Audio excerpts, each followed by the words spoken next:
Whoa now, what's happening? This is the Maniacal Menace, Kyle Smith speaking from the future about the past and the present.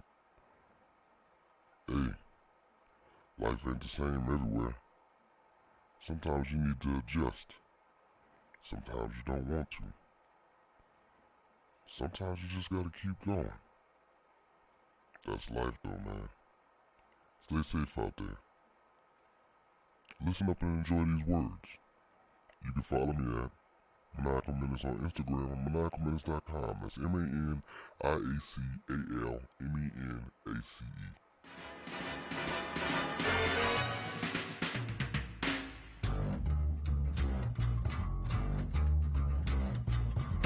I think it's time to blow this scene. Get everybody in the stuff together. Okay, 3, 2, 1, let's jam.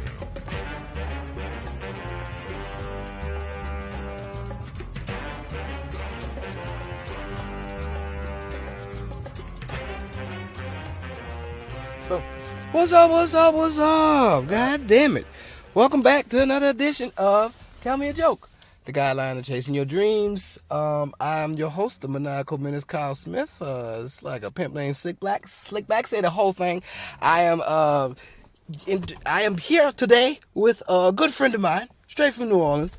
Fucking Justin Lain. What's up, man? What's up, man? What's going on? I like that fact you said. A pimp named Slipback. Yeah. Remind me of memories. Like a Tribe Called Quest. Exactly. Say the whole thing. Exactly. Yeah. Beautiful shit. I like that opener. Like that. Yeah, thank you. Man, we just left a mic. We just left a mic flashback.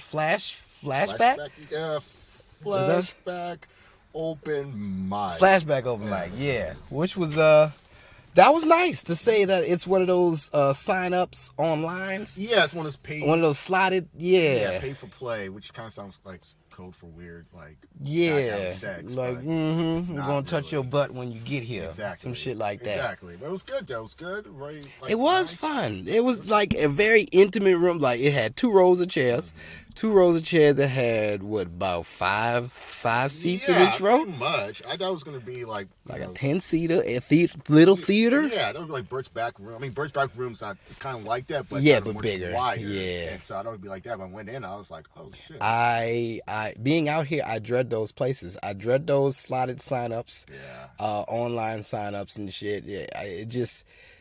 There's no audience. There's never going to be an audience there. There's never going to be an audience there. That's the frustrating part about it. Mm-hmm. Like, it's good. Like, I attribute the fact that, I'm able to sign up for it and be able to get there when I can't get there. That's the positive of it. But the negative of it is, like, you're just doing your jokes in front of other comics. Basically. And it's like, it sucks because you need the audience. You need that non-comic. You need the guy who That's works. the thing about LA. These niggas don't know that they need...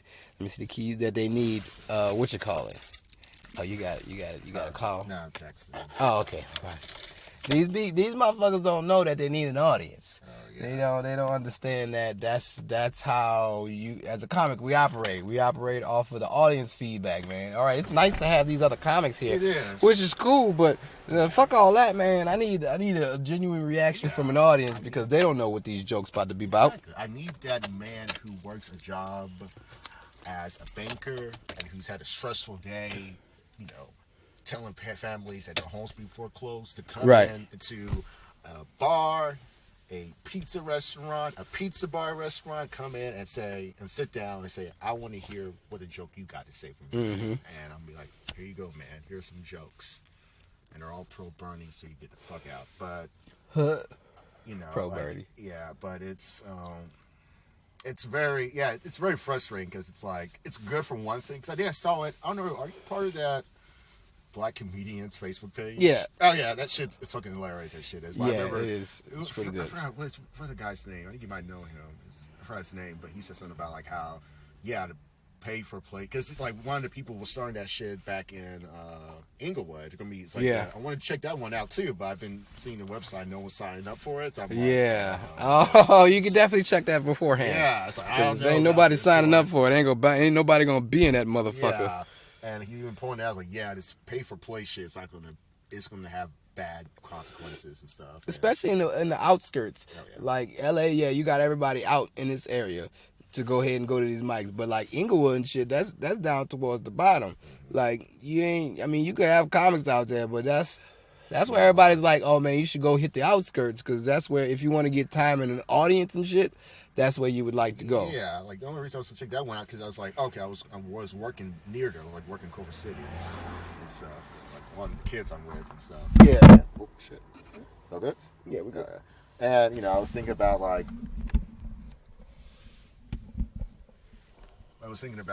checking it out after work, but then I saw online it was just like no one signed up, and I was like, I really want to make the hassle of going at 9 o'clock. Yeah, oh, it's a 9 o'clock show too. Yeah, that's what I get off at 8, so I knew I'm going to miss the 8 o'clock thing. So I said, all right, it's 9 o'clock, and I said no one signed up, so I was like, yeah, it's not worth it. Like I don't want to go there, and then it's like no one's there. Yeah, I feel bad too for the people because the guy's like seem like he wants to get it, but I mean, but it's just starting, so Yeah. you're gonna have to really make sure that people stay on the comedy bureau.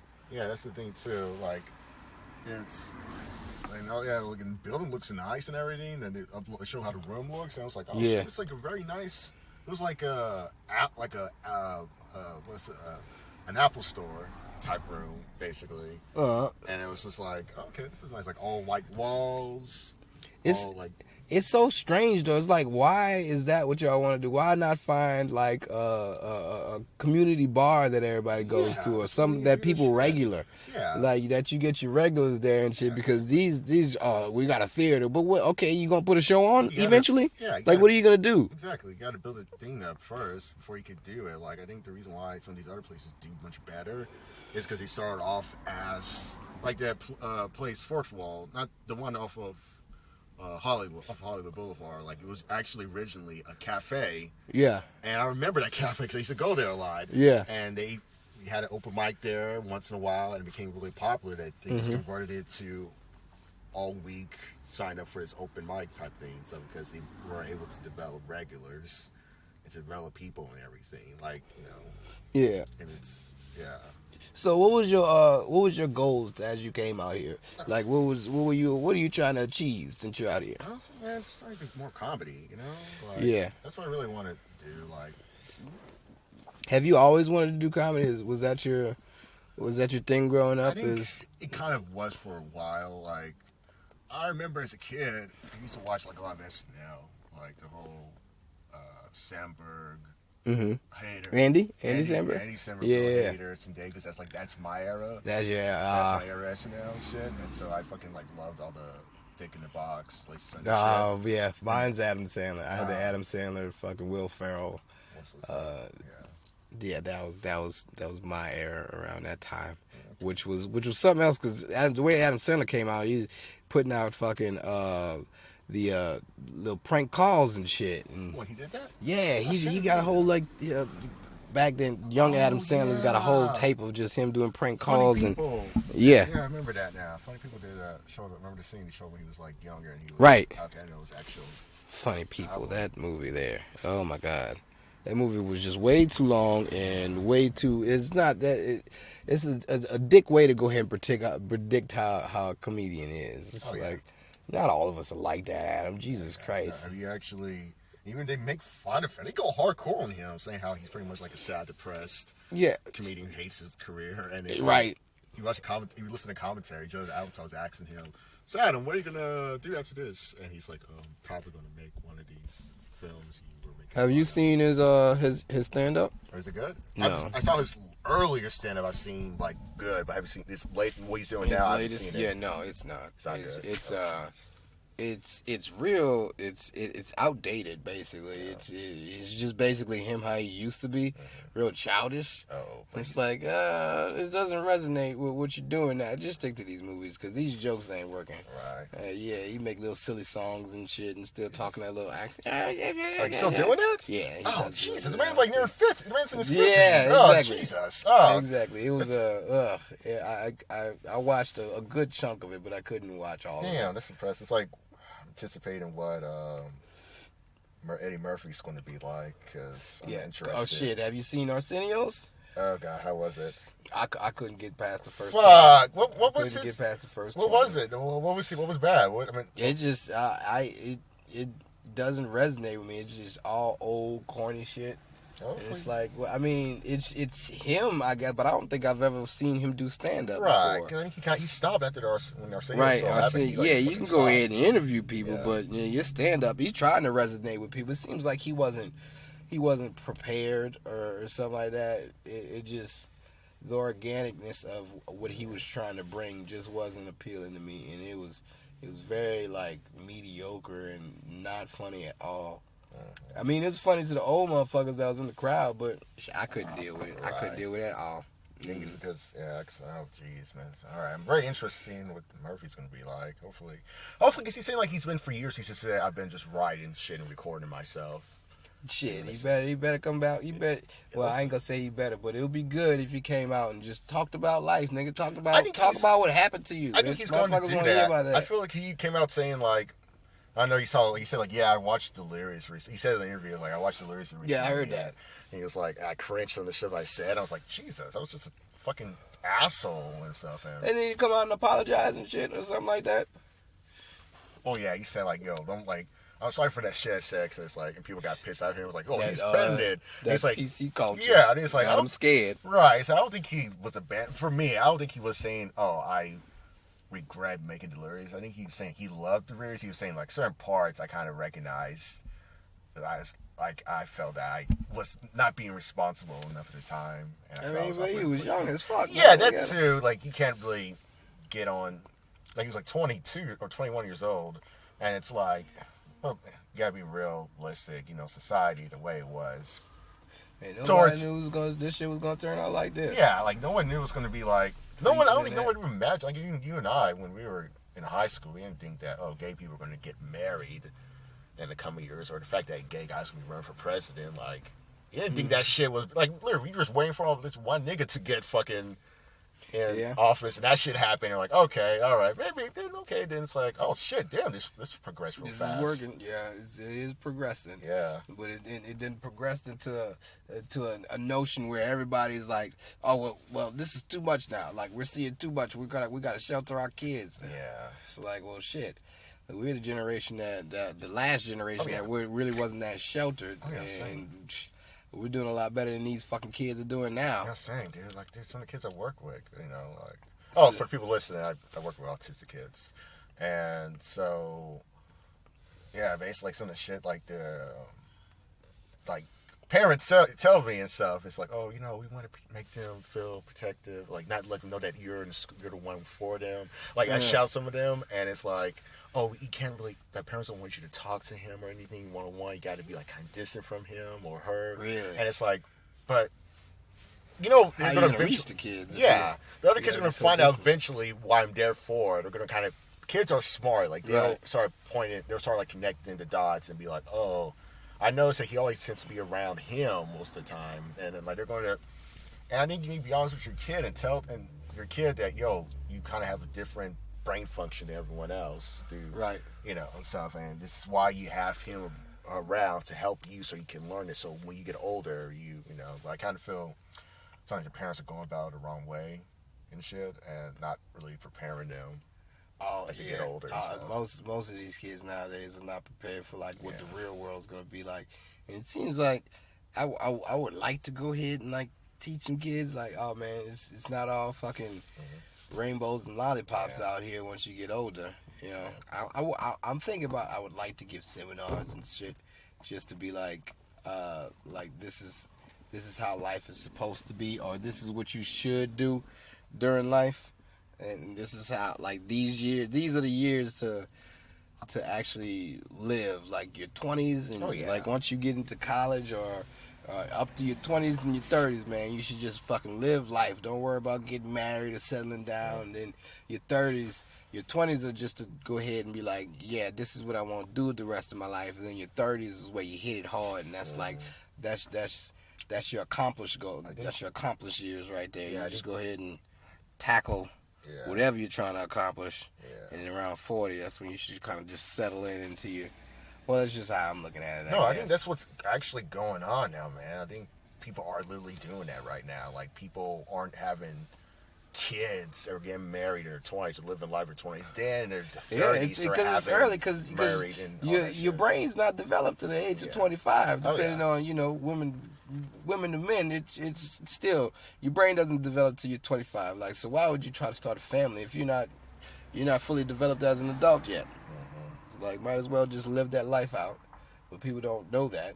People get told that, oh, I only have so long to live. It's like, man, since I'm 34 now, so like I feel like, oh, I got a whole. If I do live to 60, like that's 30 more years of my life that I can. That's basically like me starting all over again. Yeah, pretty as much. an infant with wisdom. Like, so now I can come out here and just do it right. You know, because I don't have anything to worry about. I ain't got no kids and no old lady or nothing like that. And also, I think it's like also the times have changed dramatically. Like we said, for example, like our parents' generation pretty much went to college. Some went to college, so just like immediately started working out of high school, and then got promoted within their early 20s.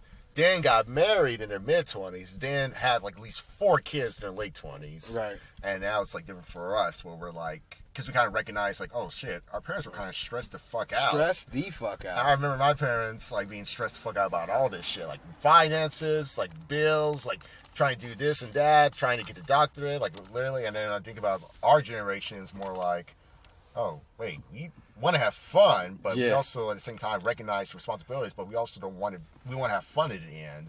We got to remember that, like, life is too short, and we saw how our parents were, and we don't want that to be us. And so, it's like, I think it's definitely, like you said, the goalpost has shifted now, where people are definitely focused on doing that. And then when they're ready, then they'll be like, okay, now I'm ready to do that step. But right now, I got to focus on me and build on me and stuff until I know I'm ready and stuff. And it's weird because I've never imagined my dad at a young age, but my dad, like 28, 30, like that. To me, that's now, since I'm that age, just young. But, you know, growing up, I didn't realize that, you know, that you dealing with childhood, you dealing with children at this age of life, and it's just like, wow, how difficult that must have been back then, you know, because people still struggle with it now. So it's just like, fuck, you know, why even put yourself? Well, a lot of people don't know how to pull out, so. You got that, but you still got a whole lot of daddies that don't want to be daddies, so they run away from responsibilities. It's like, fuck that. Put me on child support if you can find me, bitch. And it's like, well, that's not the way to look at it. Yeah. You know, people don't want to take care of their fucking responsibilities. I was prepared for it, but it never happened. So it's like, well, now it's time to chase my dream, and this is the process. This is us out here. Like, how's your show coming along, man? How's Blackverse? Oh, shit. I told you. Remember, I left it. Oh yeah? Yeah, I told you that. I told you like that months ago. Oh shit! No, I didn't hear this. I haven't talked to you in months. I told you in August. In August? Yeah, I told you. You were right there. You asked me. It's like, oh, it's cool. It's cool. Oh no, man, I left it and shit. Oh fuck. I left it. Shit. I left it. August was a ways away. Yeah, we in November. I get it. Yeah, November. It gets fought. Yeah, well, damn. I ain't talked to you since August. Yeah, man. Oh, at your birthday when we was skating. Yeah, that's right. Oh fuck. So what's going on? In life or what? What is it? Is it still happening, or you? Oh, Blackverse? Yeah. I guess so. I mean, I don't. Was that your product, or did you get fucking Ari Shaffir? Is that what happened? Or Roseanne Barr? Did they Roseanne Barr you? Let's see. What's the best way to say it? My product. I'm gonna be real. Fuck it. I'd say 90% of it was my product. And we're trying to think who. Rosenbard. Oh no, they. Maybe not Rosenbard's not the right person, but I'm not gonna say who or anything, but to say a certain person made it seem like I was the one that was unhinged and kind of not right and not the right person to run it, and then started putting shit in my head about myself. And decided like to pretty much fuck with my psyche to the point where I pretty much got depressed and anxious for at least a duration of 4 months until I said, shit. Fuck. And then on top of that, my own partner fucking knows how I was acting, and I told her what the person said. She got upset and called that person and said, yo, I've been noticing how Justin's been since you guys had to talk or something, and then all this stuff. But then put me on blast and said how I don't do this or don't do that, and how I just play only one type of character, how I just, I'm not incoherent, I don't communicate well, which again, I'll admit, like, yeah, I've had communication issues in the past, but I tend to work on it and stuff, which I feel I've gotten better about. But all the other shit they were saying about me was like very false in every way and very fucked up. And I think the part that pissed me off the most was the fact that the shit they said, it wasn't that shit, it was the fact they said this to my own girlfriend. Right. Making it seem like, oh, she's going to agree with them, being like, oh, yeah, you're totally right about him. Like, yeah, just, I don't even know I'm in this week. No, like, she was like, that's not your old lady. yeah, she's like, no, she was like appalled and be like, what the fuck are you talking about? And he tried to bring the fact that she had directed, because I asked her, oh, we want to direct a video sketch for us? She's like, yeah, sure. And they tried to point out the fact that, oh, you know how it was. Like, you had to give him more than one direction on set one time. And she was like, yeah, that's what I do as a director. I give people more than one time. I had to give them multiple directions. If it was not getting through, that's my job as a director. I had to do that. And I'm supposed to just say one time only. Like, all right, we're done. Like, if I want them to feel like they know that they're capable of doing that, I'm going to have to do it more than once with them. Is everybody from here? In your group? No, older people. No, mixture. It's a mixture. I feel it. Yeah. It's like it's so weird when people come out here because they become part of this society. Yeah. And this society out here, oh my God, it's crazy. It's I hate it. I hate the people out here. Is just they think they're owed something. It's like this is Hollywood. Fucking very very. It's very disgusting how really people act out here, and they don't have any type of common courtesy. You know, they don't say thank you. Like, they had this fucking old lady in the store today when I was walking with my friend, and she didn't say excuse me or nothing. She just basically stood on her fucking shoes, and I was like, what the fuck? Yeah, I was like, you disrespectful ass motherfuckers out here. I've been doing that shit too. I open the door for people, be like that. They just walk me like just walk right in, and it's like, oh wow, like, you know, like, oh hey, usually press says thank you, or it's like I didn't have to open the door for you because I didn't want to be an asshole. I saw you behind me, and I was like, oh hey, and he's like supposed to like act like I was supposed to do that. I'm like, not really. I could just simply been oblivious. Motherfuckers need attitude. They do. No, they really hardcore do. Like, I remember one time. Me and Lacey were driving. We were talking about something, and we waited, and the green, like, stop sign, red, because, you know, it's one of those crazy lights where you can't really turn because the other lane's coming in the opposite direction. Yeah. And this car honked at us because we wanted to go immediately once it was yellow, and it's like, no, I'm not going to go because the car is speeding up because it wants to get through the yellow light. Exactly. I don't want to get hit by it, that car. And street systems down here exactly. are terrible. I fucking hate them so much, but we were waiting, then it greened, and the same thing happened. And then we yelled, the car honked at us. I immediately turned my back at them. I was like, what the fuck? Chill. And they tried to drive up and try to do the same shit with us. And we're looking at them like, bruh, chill. Like, you're getting to your place. Patience. Yeah. Like, damn. Like, everybody's in such a fucking hurry. I know. It's like, where you going? Yeah, it's like, Jesus, man. Like, it's fucking crazy. But yeah, you're right. Like, people out here, I think they think that, like you said, entitled. They're very entitled. It's very funny, too, because I meet people who are actually from LA, born in LA. Yeah. Chill as fuck. Yeah. Very relaxed. Very hanging around. People who are like from fucking Midwest or some shit, entitled as fuck, think they are owned, like you said, owed something, and think you can walk over anyone just because they feel like they can. And it's like very, like you said, disturbing, disgusting, uncomfortable, and it's like, no, I don't want to fuck with you anymore. It makes it. I mean, it's everything's pretty out here, but that makes it just real disgusting to deal with, because it's like there's no need for y'all to be like that. It's a nice place out here. Why can't people just smile? Exactly. Why can't people just smile, say thank you, or at least acknowledge that you done something for them? Exactly. Or acknowledge that, oh yeah, because motherfucker ain't gotta fucking help you out or do anything for you. It's just like, I really like to see what happened. People just said, think like when someone like was about behind them, the person opened the door, and the person behind us might go and the door closed on them, and be like, I want to see what would happen. Like, would that person be upset, or would they just swallow it and be in their feelings the whole time but not say anything? I've been shoulder checking some people lately just because I noticed that they ain't about to move out the way.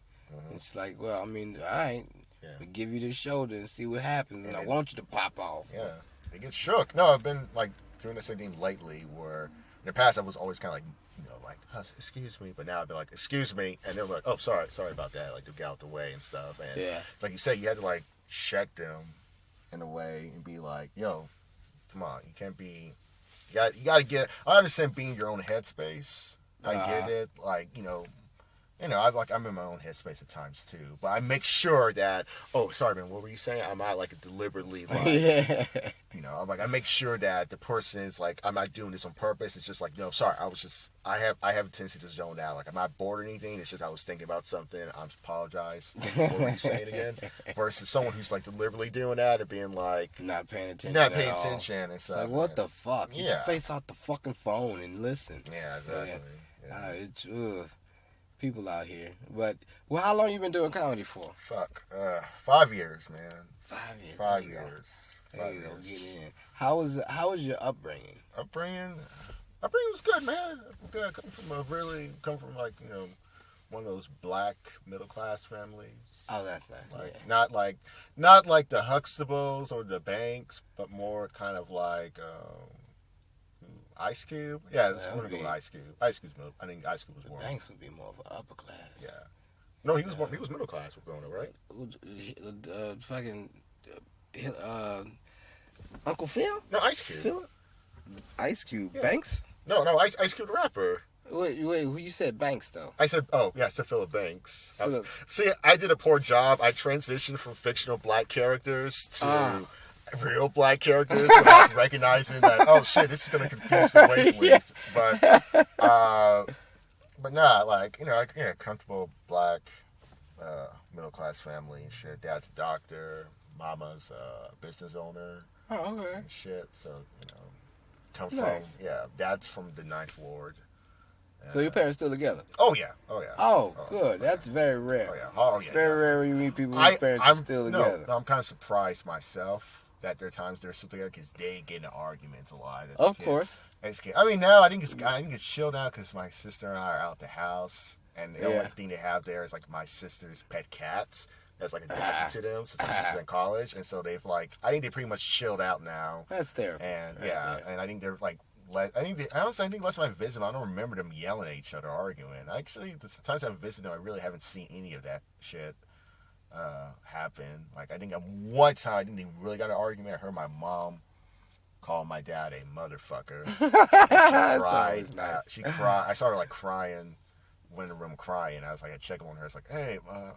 Being older now, you can understand. You can understand most arguments. Oh yeah, no, I got it. Oh, okay, yeah, y'all gotta hash this out. I understood now. Like, I guess a kid, I said, why are you guys like this? And I said, no, I'm like, as a person, I'm like, oh, I get it. It's like the stress of fucking money and shit. Yeah, gets all that together. Oh yeah, it gets to people. Like, y'all guys were hiding that shit from me. Y'all didn't want to explain because you felt it would be too much. We understand. Yeah. But now I get, because I'm kind of going through similar things with finances and shit, so I kind of understand. Yeah, I got that a lot. Yeah, my problem. Now, shit, my mom there was something that she wasn't gonna tell me, and she's like, I just figured I'd tell you. I was like, why would you still keep things from me? Yeah, I'm older now. I was like, dude, what the fuck? Oh no, man. Like, yeah, but you the baby. Dude, hardcore, man. Like, my dad didn't tell me my uncle was literally, my dad didn't tell me my uncle died till the day he died. Like, he didn't tell the fact that, oh yeah, for a few months he actually had cancer, cancer and shit. Like, whole thing kept it away from me until he called me and said, hey, so your uncle Calvin, he passed today. And it's like, wait, what? Ow! And he said, oh, he had cancer. Wait, what the fuck? And my sister told you nothing. Yeah, they told me apparently him and my sister went to visit him in hospice and shit. So it was like, the hardcore.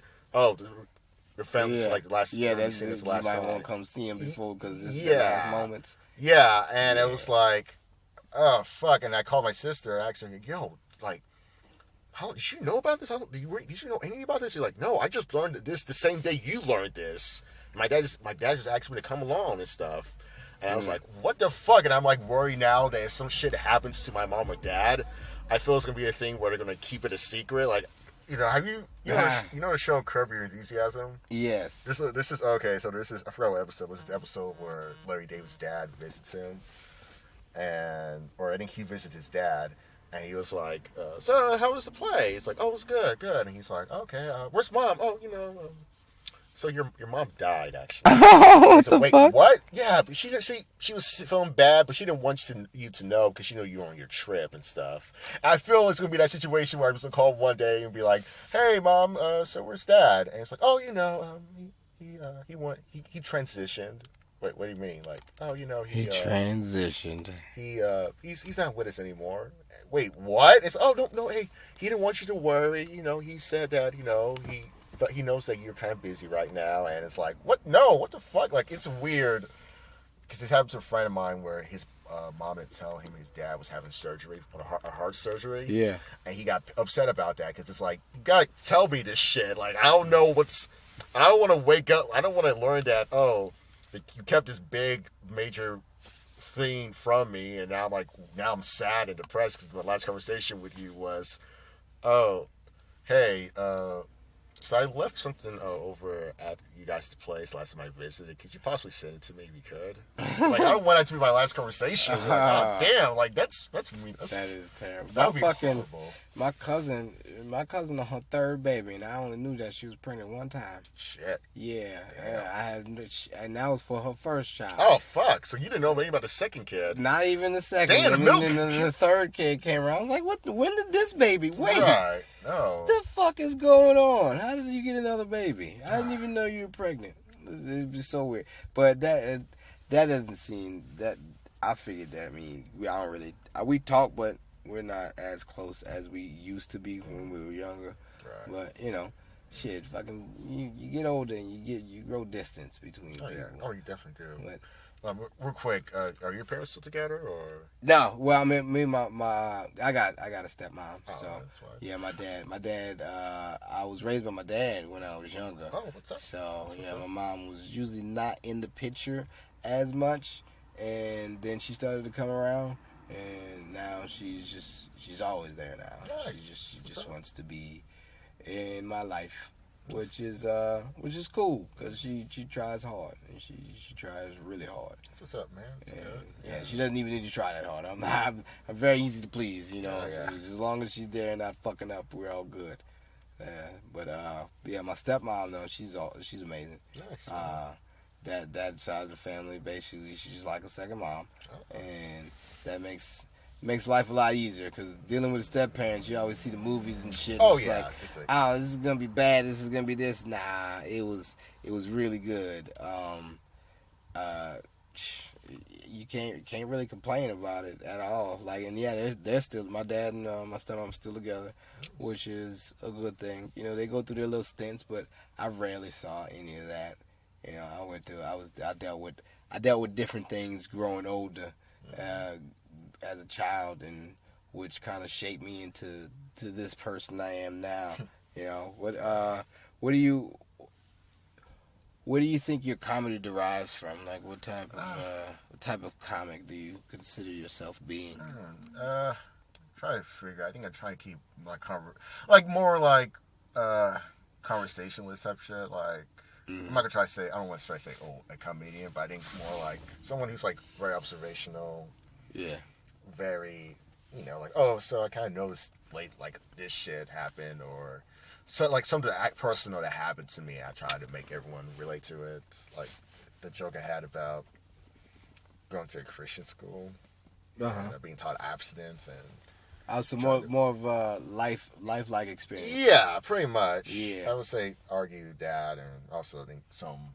Oh shit, a cat! I'm sorry, I don't know. I don't know why I'm surprised by a cat. Just walking, like, Yeah, oh, for real, like they ain't got cats everywhere. But like that with a mixture of other stuff. Like I think also too, because I had a comic at bike I was out recently, kind of helped me out with the struggles, having problems with the internet because people would not be surprised by it. And he said, "Oh yeah, the reason why I'm not surprised by it because you already have given them the surprise at the beginning." Yeah. And he told me that what you need to do is literally just make it seem normal. Mix the words up. Yep. Make it seem normal. Then at the end, boom. And I tried that shit, and I was like, "Oh, this fucking actually works." I think I tried to also be surprised, make it more. Give it more mannerisms. Yeah, more interesting, more surprised in a way. Like, yeah. that joke I think you heard me say tonight, one about me crying because my toilet wasn't working. And I was like, man, he was really sad about why. Hey, he must be, okay, I get it, because you had to use the bathroom. It just freaks you out. And then me saying, oh, yeah, because I was on acid the whole time. And it's like, oh, shit. Like, so I think that really helps versus me saying, with acid. The hidden extra. Yeah, it's like, nice. People are like, okay, people are like, okay, I mean, yeah, of course, you're on acid, you would do that. But you just say, oh, I took a shit in a trash can. People are like, oh, damm. Words mean a lot. Oh, man. Yeah, hardcore. I'm learning that shit like hardcore. The specificity of your. I think that's it. The specificity. The specificity. Yeah. Whatever. The specificness of your words is what you should choose. Like, especially like words. Your word choice is a key factor when it comes to being a comedian, especially how many times you use a certain word, which words should go where, which words are more powerful, synonyms, antonyms, all those, man, all those are very worthy. Pay attention in English class. Oh yeah, hardcore. All those, the English language is powerful. It is powerful. You gotta read. Go to the library. That's why we tell people they need to go to the libraries. Like, don't fucking support Amazon. Like, you're already rich as fuck. Like, Jeff Bezos doesn't need fucking more money. And I tell people, like, go to the libraries, man. Libraries are wonderful. They contain they good contain place to think. Exactly. They're free. You go in, you can do anything in there, and it contains so much books. You can request books they don't have, and they'll get it for you within a week, and be like, okay, here's the book and stuff. Dewey Decimal System. Exactly. Yeah, beautiful shit. People don't be fucking taken advantage of, and this is why libraries are going extinct, because motherfuckers want to be spending damn ass money on bullshit and not get actual free books. I want to let people know about how people are going about the world nowadays, especially when it comes to comedy, because we just ran into somebody talking about they want to be more of a shock value or more of a shocking type of comic, but they've only been doing comedy for 3 weeks. I didn't even know. This was their first day. First week. Third time doing comedy. Yeah. And this person thinks that they need to come out and be edgy. Yeah. But not construct the joke properly. Just, I need to be edgy so I can stand out. And that's what. But he's scared to be edgy because of the PC culture out here, saying that edgy is not the way to go. You're gonna get cancel cultured if you try to be edgy. And it's like, all right, yeah, maybe so, but if you're gonna be edgy and you want to be a shock value comic, you gotta know how to write. You gotta know how to construct a fucking joke. Yeah. If you can't formulate a joke properly, don't try to be edgy. Exactly. Just start out thinking of some silly shit that you think is gonna be funny, because edginess is just gonna get you shunned from a whole bunch of mics out here. Yeah. Anywhere really. I think that's a problem too. With like a lot of people who are clearly, it's like their first time ever doing any comedy. They think they got to be like, I got to constantly work my bits 24/7 on everyone I meet. Everyone. Those first timers, I hate that shit. And it's like, because I know the person's talking about, like, I was being nice, but I was like thinking at the same time, like, I kind of wanted, like, I wanted to tell him, like, hey, you don't have to do I saw your quietness. I was like, all right, this mother, he's fresh to it, and so he just wants to go ahead and he wants to express himself. Like, this is fun, but he doesn't realize that all comics don't do that shit anymore. 'Cause I get it. Like, once you establish yourself, we don't do shit. Yeah, I mean, I remember I did that shit when I was really starting off. Like, I remember I was just trying to make people laugh, but then I was like, okay, I gotta stop it. Eventually, I stopped, and I was like, it's just getting too much. Like, people just want to chill and talk, and that's it. Like, you don't have to be. Nobody wants to hear you working on a bit. Nobody wants to hear your bits, man. You say that shit for the stage, but exactly. People don't. Everybody's different out here. People want to do. People really want to be comics, but they don't really want to really put the work in. Yeah, that's the issue too. And it's like, I wish I could tell a person, like, like, like you said, like you shouldn't just seek out to be shocking value. Like there Yeah. are comedians who do shock, but it's not because they try to do shock. It's just that it weaves into their material. Right. It just weaves in, like someone like Jim Jeffries or Yes. Doug Stanhope, for example. Like they're not desperately trying to be, oh, I want to be shocking, just say a fuck you to audience. It's more like, oh, this is just what my viewpoints are on life, And this is how I'm gonna go about talking about it. Same with Dave Chappelle. Like he literally said, for which special one he was doing, the Belly Room. Oh, that was the equanimity. I fucking love that special so much. But I love the part where he says, "Is that it?" No. I was just saying that's the second half of it. Yeah. But I love He was in the belly room. Yeah, because I love the part where he says, "Yo, like, I'm," like he was saying the stuff. He was saying like his material or stuff. He was like, "Yo, I could be wrong about this. I'm wrong about this, but I just feel like I just need to say this shit." And it was like beautiful hearing that shit from a comedian saying that, because it's like I think a lot of people are so desperate to want to be right, 24/7, that immediately I think it's felt that, oh, if you get one thing wrong, then people will immediately dissociate from you. They'll immediately question, oh, if you're wrong about this, you can't possibly wrong about this. And I think everyone people don't understand that most of the conversations are just a bundle of assumptions and opinions that we're bringing as a collective to go ahead and produce to people, and they don't understand that. We're not trying to get certain people try to get a point across, but usually people they twist and turn to try to get to that certain point. You know, it's not everything that I'm going to be saying definitely is going to be factual. I mean, it's going to be shit that I think of that I have my opinions on, but I don't fact check myself all the time. I do on some shit. Right. I fact check on some shit. But other than that, depending on if I really want to give somebody the knowledge of something, or if I don't give a fuck how I feel, I don't give a fuck what y'all think about it, I'm just going to go ahead and give you my opinion on the statistics, whatever the joke might be, and then continue from there. Yeah, for sure. Yeah. Like that's the important thing too. It's like just saying fuck it and just seeing what happens. Like that's about what it is at the end of the day, taking risk.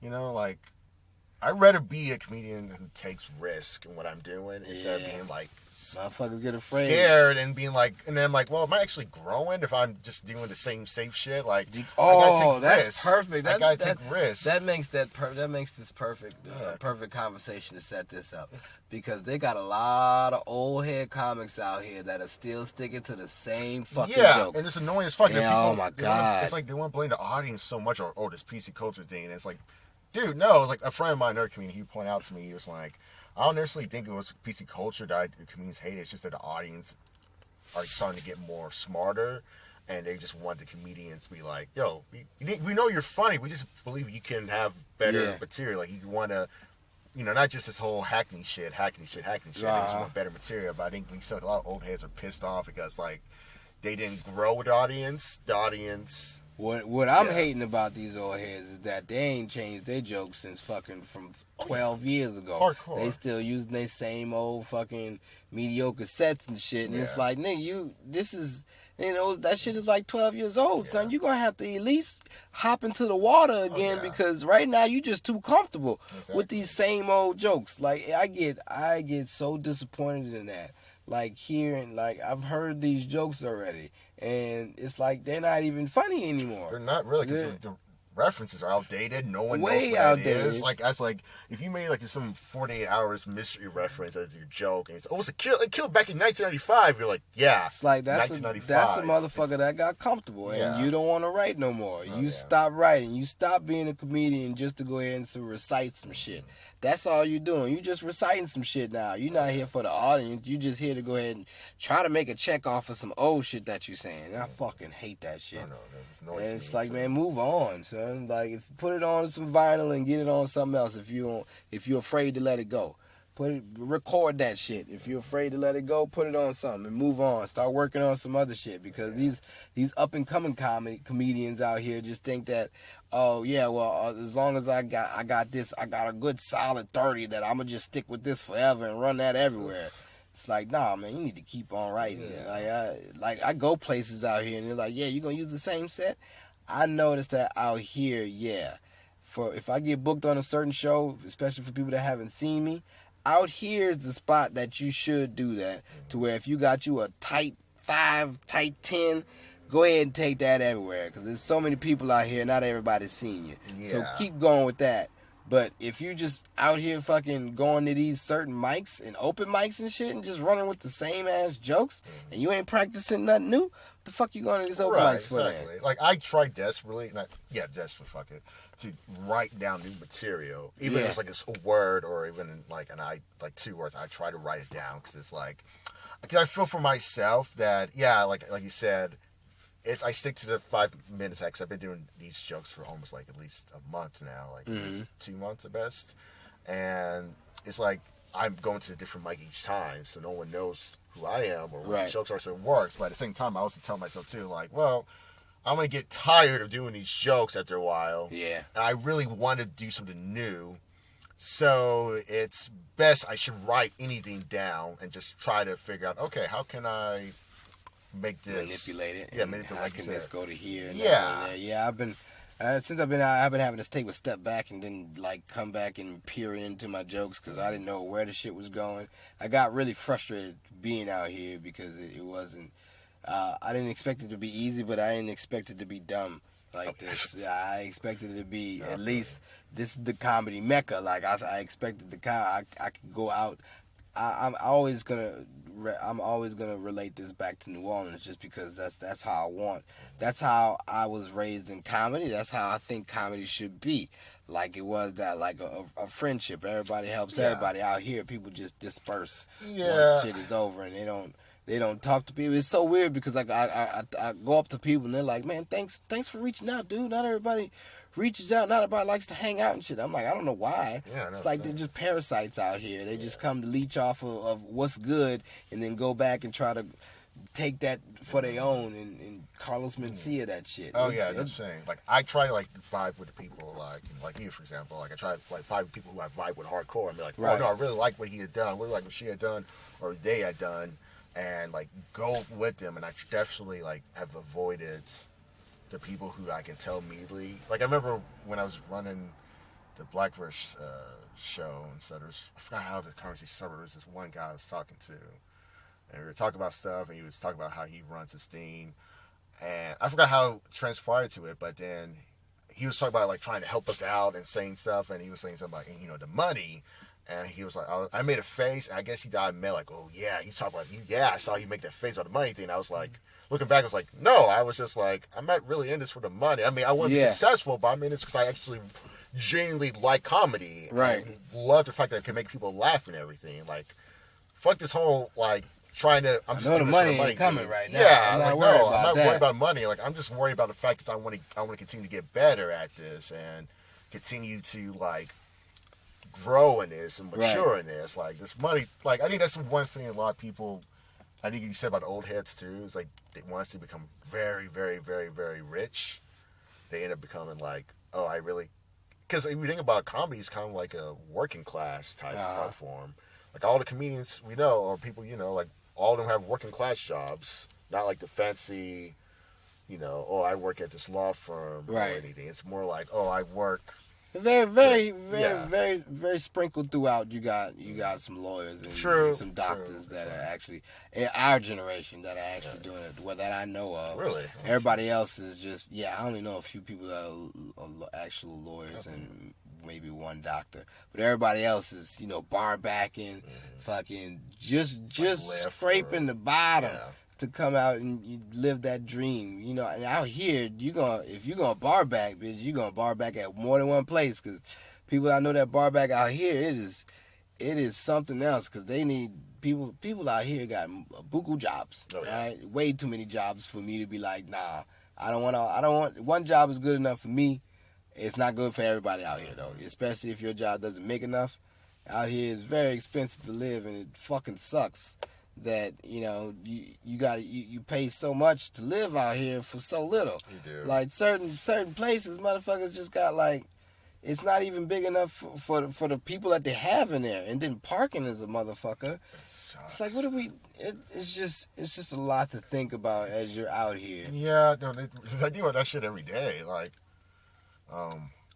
where I live right now with my partner, like we fucking pay $14.95 a month, and we have no central AC, only have one parking spot, live and constantly have issues with shit not working or easily getting like clogged up. Right. And it's like frustrating because it's like, well, what's the whole point of us paying this amount if we're not getting the services that are. Like I remember compared to like when we used to live in North Hollywood, like all we had to do was pay $14.25 a month, and we got like fucking AC. Central AC was in our apartment. Yeah. AC, like shit was working constantly. We were able to communicate with the landlord and everything easily, and not this whole, it was like fucking easy. And it's like, okay, that was the reason why. Now I see why we paid that amount, because it was like they were actually delivering. But where we are now, it's like fucking icky, man. Yeah. People so fucking grimy out here, son. It's so wild, dude. It's like, I don't know why. It's so expensive, but it don't need to be. Like, the shit really. ain't even that expensive. It Like, really the living situations are mediocre. Like, I guess you're just paying for the fucking scenery out here. You do. Scenery and to be around a whole bunch of rich people. Yeah, it's disgusting, man. Like, that's why I said I want to move to somewhere like Lamar Park. Yeah. I feel like it's the only good spot that actually has some good vibes with it. I'm going to be doing a fucking show there Sunday. Yeah, it's good, dude. Have you been to Lamar Park yet? No. Dude, you're going to fucking love it. Oh, it's fuck fucking yeah. When I went there one time, I fucking felt like, legitimately, since I moved here, that was like the only space I legitimately felt positive energy. Like, I was driving, and I just came across this positive energy all of a sudden I had never felt before, and I was like, oh, that's nice. Fuck. Like, I felt happy. You been to Oxnard? Nah. Oh, Oxnard has that feeling. Oh, nice. I know exactly what you're talking about. Okay, yeah, it's just like you feel happy, you feel like loved and welcomed, and not immediately just up my nose, like, ugh. Right, like a whole bunch of tight-faced white people gonna turn their shoulders. Exactly, having their glass, it's like, fuck? chill, man. Like, my neighborhood, I fucking hate my neighborhood so much. I live in right now because it's full of white people who are wannabe cops. Oh, like those are the worst I'm gonna types. tell on you. If you Yeah, exactly. Like I fucking told like 2 times, like 1 time, no, 3 times. Fucking annoying. One time, someone thought that we were smoking cigarettes, and like, because they found cigarette butts in our apartment, and our landlord called us and they like, "Are you guys smoking cigarettes?" And it's like, no, we don't smoke cigarettes. And 2, it's like, what the fuck? Are you really gonna call a landlord over a damn cigarette butt you saw on the ground? And second time, that's fucked up. Yeah, it is. Like, second time, I decided, because I couldn't find parking, so what I was gonna do was park behind a girlfriend, and behind the back, and like, again, not blocking any cars or anything, because like fucking parking's crazy, and I'm not gonna be spending like 30 minutes to circle around and shit. And I parked there, not blocking anyone's way or anything, parking on the side easily. Then got complained because they're like, yeah, someone said you're parking back there. I'm like, yeah. I said, oh, you can't do that. It's like, what the fuck? And then I said, it's weird. Then I said, oh, I'm parking near the steps because I've seen other cars do it. I did it for a month. And then someone put a paper on my car saying, hey, we kind of like to share the parking spot and everything. What? And I was like, it was weird. I was like, no, like, I can't find a parking spot. Then they called the landlord. She got upset. I'm like, look, and it's like, damn, y'all fucking suck. Like, I literally, it's like, Jesus, like, y'all need to get laid or some shit. Like, damn, y'all be worried about people parking in like certain ways or something. It's not like causing you harm or adding.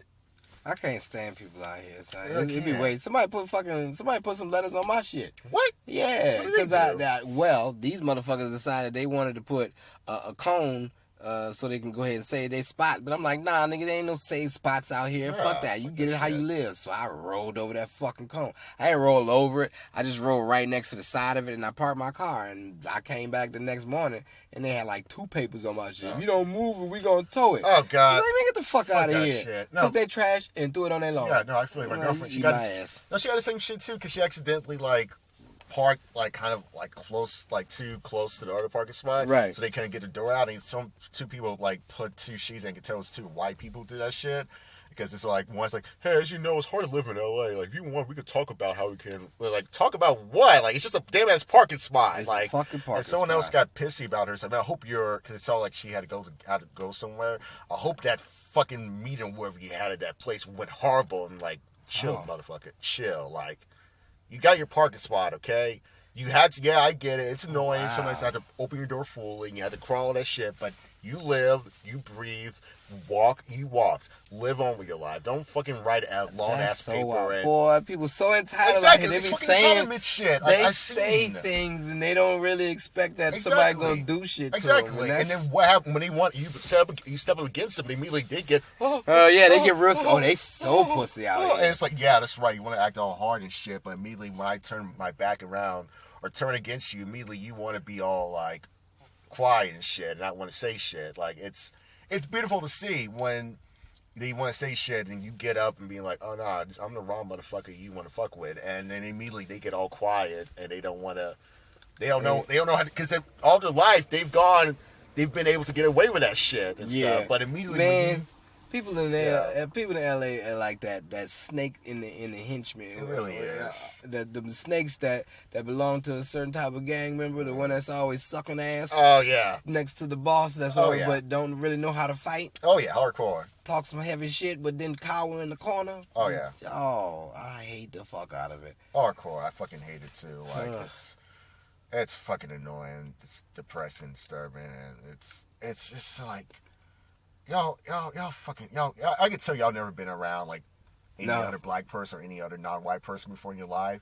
And so it's, like, it's very awkward interactions at times where it's just like, oh, hey, you can tell the vibe. You can tell, like, I don't know what to say to you. Yeah, like, I'm, like, the first black person you directly had a full-on conversation with before, like, in a long time. Like, I could tell, like, by the way you act and by the way you say shit and by the way you do things and stuff. It's, like, it's like, because I'm on this fucking Facebook page about the neighborhood I live in. One of those black guys. You one of those people. Yeah, I go in there terrible. for the comedy. Like, I just go in there for the comedy and shit. It is fucking hilarious. Like, one woman literally was talking about how there's a homeless man who sleeps in their car. Who sleeps in their in his car in their neighborhood where she parked. Hey, damn, that's bold. Yeah, but like no, but he's like she just made it seem like he just makes him uncomfortable and stuff, and he's always like in his car and stuff, and like sleeps around, and I'm like, Lori, and like he's fucking. What do you want him to do? Do you want him to like? Move his like that's some weird shit. Like he's not even talking to you. Like she had explained later out that on the ground in front of your shit. Yeah, like you got a because car. There's a way she didn't say. Like, she let out some part, but I guess she's saying like he does also gets kind of like say stuff to himself. And I get why that can make you uncomfortable, but at the same time though, it's like he's homeless. Yeah. What the fuck do you want? You want him to just go to inside a hotel? Like, hey, I'd like to have a room for one tonight, please. And some lady. Afford that shit. Yes, I'm making a white lady feel uncomfortable right now. Slipping in my car, minding my own business, not doing anything to her. For some reason, I make her uncomfortable. And it's bitch, close your eyes. Yeah, exactly. It's like walk around him or walk around the car. Continue the day. Like that's my issue too with the way people treat homeless people here. And shit, it's like oh no, they're gonna try to. It's like, dude, one, they're not gonna attack you.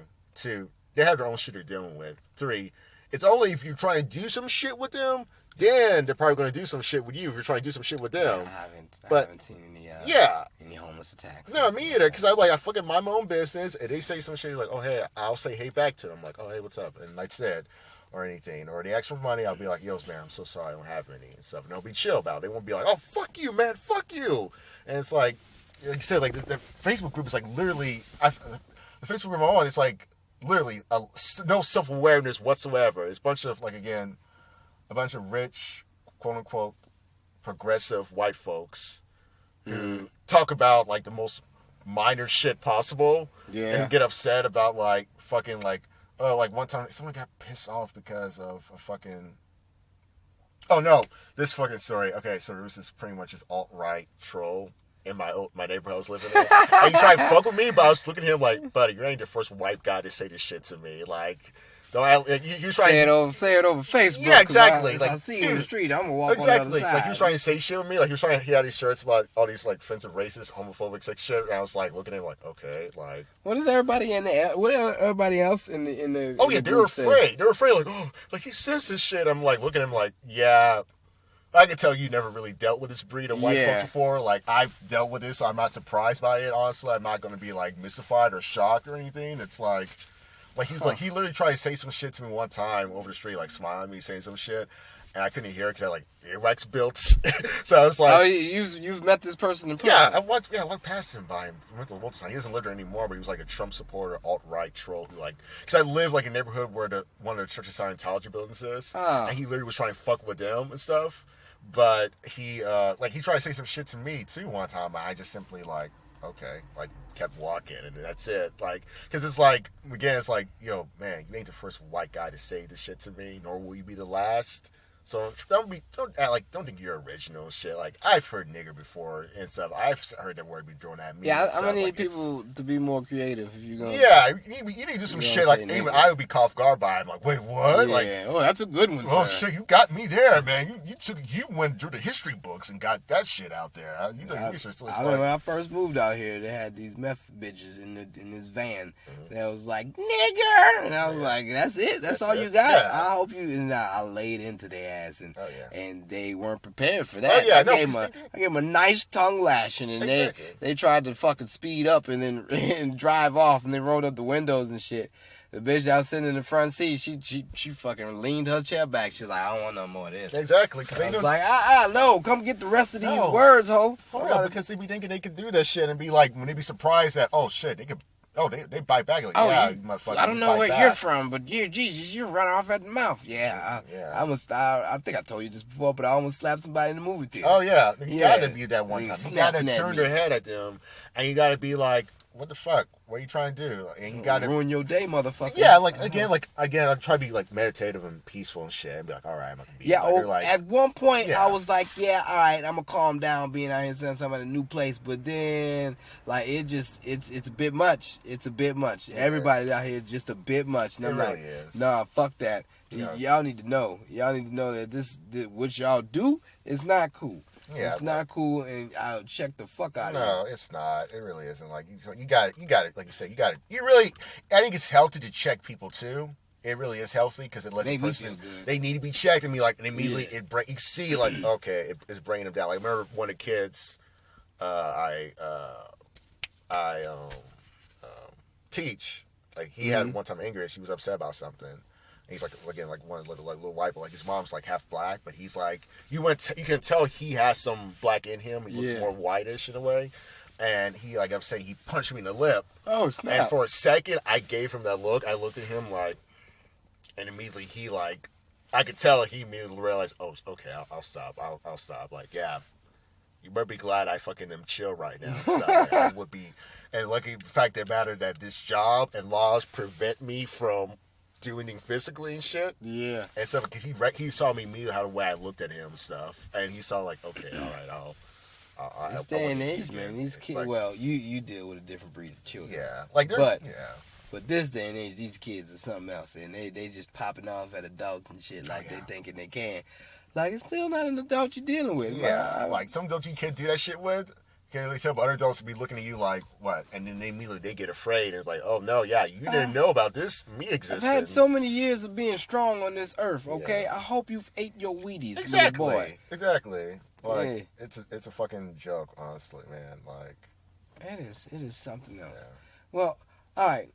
We coming around to the end. This has been a fucking interesting discussion that we've had. No, it really has. Just the people out here, it really pisses me off. But on other that, speaking of the people out here, which Joker do you think best describes you as the Joker that would probably just massacre the hated ones that you would hate out here? Heath Ledger. Yeah. Be real. Heath Ledger. Yeah, because it's like his put shit. all these petty bitches. Yeah, Heath Ledger. Because that man is his up. Joker was gold. Like his Joker had no fucking. His Joker recognized all the bullshit and was like, "Fuck it. You want bullshit? I'll give you bullshit." And it was just anarchy until it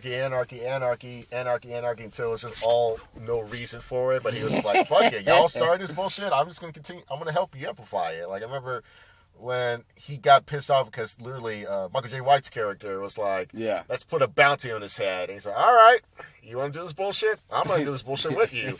And decided to like pretend to be dead, got teenage boys, brain his body to Michael J. White and his cronies, then said, gotcha, and did that weird not, I don't know whether that was a true backstory or not an actual backstory. No, you know why I got these scars? You know, I said, I was trying to, like, why is so serious? And then, Yeah. why so serious? And then it's like, oh, fuck. Like, I was like, damn, that was a true moment for me. I was like, damn, this guy's I still, like, I've watched A Knight's Tale, and it doesn't, that Joker just looks like that's that person. I cannot see Heath Ledger in that guy, in that Joker at all. Like, he did such a phenomenal job at that. Like, I do not know that that's Heath Ledger. And I've seen him in so many things. Oh, yeah. No, that was the same thing, too. When I first saw Tron, it came out, I was like, is that Heath Ledger? Like, his voice, like, where's the Australian accent? Where's the... And I was like... Oh shit! That was really. No, I was thinking too. Really? Obviously, Yeah, that's what drugs do to you. That's what drugs do for you. They enhance the abilities of being good at a certain thing. He's good at pretending. You know, fucking Dave Chappelle was talking about that. I seen something about Dave Chappelle. I seen a little clip of Dave Chappelle. He was at the Comedy Cellar, I think, and he was talking about Joaquin Phoenix and how in Walk the Line. Or this movie that he was playing with, where he was Johnny Cash. No, not that one. I think it was another movie he was talking about, where he was sitting down with Letterman, and he was like, "Man, people don't understand that this person he's an actor. He's a really good actor. I'm still here. Yeah. Yeah, somebody that can be somebody else. Yeah, I think you forget about actors at any point in time. So you really don't know what this nigga's mannerisms is because he's always acting like somebody else. So who is his real personality?" And he said, man, fucking finally that his personality came out on a Letterman where people was like, he's crazy, he's got problems with him. And he's like, nah, that nigga's a genius. He was acting the whole time, and they real like, oh, we all got played. Everybody talks about it. Yeah. That's one of the things that Dave was like, you know the next nigga that was on Letterman? Nope, nobody does. But you remember Joaquin was on there. Oh, yeah. He's like, that's so true. That's so goddamn true. And man, that right there, I enjoy the fuck out of the Joaquin Joker. Yeah. I didn't see it. You haven't seen it yet? Oh, good. It is. Because I remember people were talking about like, oh, this film's going to trigger mass shootings, and none of that shit ended up happening. Yeah. And I was like, people just want to stick with a trend now. They had a little 15-year-old that shot up a school in Santa Clarita. Right down the street from where I work. Yeah, I heard about that shit. My mom called me saying it was okay. Christ. It was crazy. Everybody just wants to get likes for the fucking for the gram. It's kind of fucked up in a way too. Like, no, I could tell when certain people who are genuine about want to talk about it versus people who are like, oh, you're just doing it to promote yourself. Like, you're fucked up, man, for doing that shit. Like, very much so. These are actual death and tragedy too. Crazy shit, man. Very much so. It bothers me that this is where the culture has gone. Yeah. Like nobody can. Everybody wants to be famous for something, but nobody wants to do their own thing. Everybody wants to do what somebody else is doing or what somebody else did. Nobody can be creative themselves. So it's like, oh, well, this is what's getting that bandwagon syndrome. I think it's gonna die out soon, though. Hopefully. I hope so. Yeah, because we need that shit. Well, this has been a fucking good ass time, Justin. Yeah, it was good. I'm glad that we got to have this moment. It's been a minute since I've seen you. Yeah, same, man. Next time we gonna have our trip session once again. For sure. Down whenever you do. I'm thinking about doing. No lie. Are you going home? Are you going to New Orleans for Christmas, or are you gonna stay here? I'll probably be going to Houston for Christmas. That's where my people going. Oh, okay. I was gonna ask you things. I was gonna plan. I'm probably gonna stay here. Oh yeah, where you gonna be for Thanksgiving? Here too. Yeah, me too. I'm gonna be here for Thanksgiving. But yeah, for Christmas I'm gonna try to get home. I'm gonna try. Yeah. If you want, I can invite you over for Thanksgiving and stuff. Oh, okay. For it, 'cause I think we're making gumbo and some shit. So. Yeah. Well, that's what you gotta. This is what you gotta deal with if you try to chase a dream. You gotta sacrifice. You gotta give up so much shit. God damn it, motherfuckers can't go home for the holidays because then you out here on the grind. Right. So, man, it's been good, Justin. Tell them where they can find you at. Yeah. So, where you? All right, you can find me. I don't want to give Zuckerberg more ad revenue, so I've deleted my face. I'm going through my Facebook. So, right now, you can find me on Insta at Justin Dash Lain, or is it dash or is it hyphen? We checked. Dash, yeah. No, yeah. Is it that hyphen or dash? That's a hyphen. Hyphen. I mean, no, that's a dash. Dash, thank you. That's a dash. Justin Dash Lain, Lain. Underscore. Underscore. Hyphen and a dash are the same thing. Yeah, so underscore. That's Sorry. Underscore. Sorry, guys. Justin underscore Lain. My photo's the one where I'm holding up a sign that says, I want to hump a hippo. If you got hippo humping. It's part of a video I made. You can check me out, Dad. Also, I do stuff around town, go to different mics, just growing into my shit, and yeah, you can find me on Insta. Fuck yeah, man. Well, thank you, dude. This has been a good goddamn time. I have been your host, the Maniacal Menace, Kyle Smith, and this has been Tell Me a Joke, the guy lying and chasing the dream. Till next time, fuckers. Good shit, man.